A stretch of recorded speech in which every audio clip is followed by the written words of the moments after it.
All right, team. Right now, we're going to go ahead and cover the do's and don'ts of greeting customers and what the expectation is. I'll go ahead and start off by saying our customer service is what sets us apart from the wannabe competition.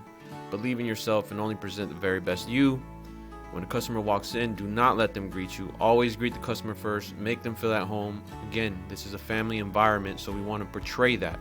No one should be stationary when engaging customers. We always go ahead and greet the customer first, walk up to them, shake their hand, whatever have you. Our customers are always first. That is something that we need to harp on. First. If you're momentarily occupied with something else, just simply say, I will be right with you, sir, ma'am, but you will acknowledge that patron or that customer. There's a couple tips in order to kind of keep you in line and kind of actually, make the best of the situation and things to know. The first one would be greet our customers with enthusiasm and can-do attitudes. Always present that very best you.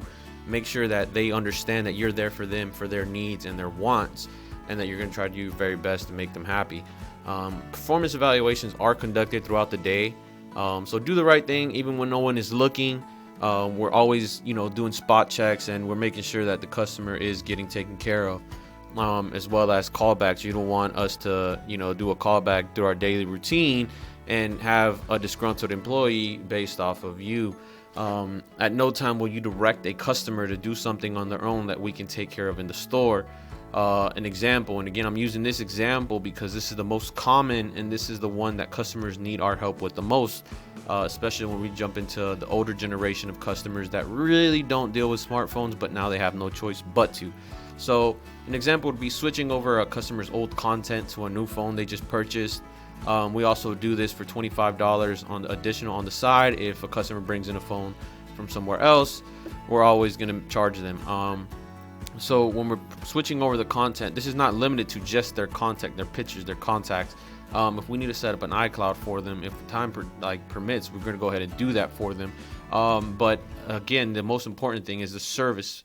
So if they're with any carrier, Sprint, Total Wireless, or Metro, which you actually have to call and get the SIM switched over to the new phone linked to the IMEI, then we're going to have to do that. In order for you to continue that, you have to have the account number and the account pins.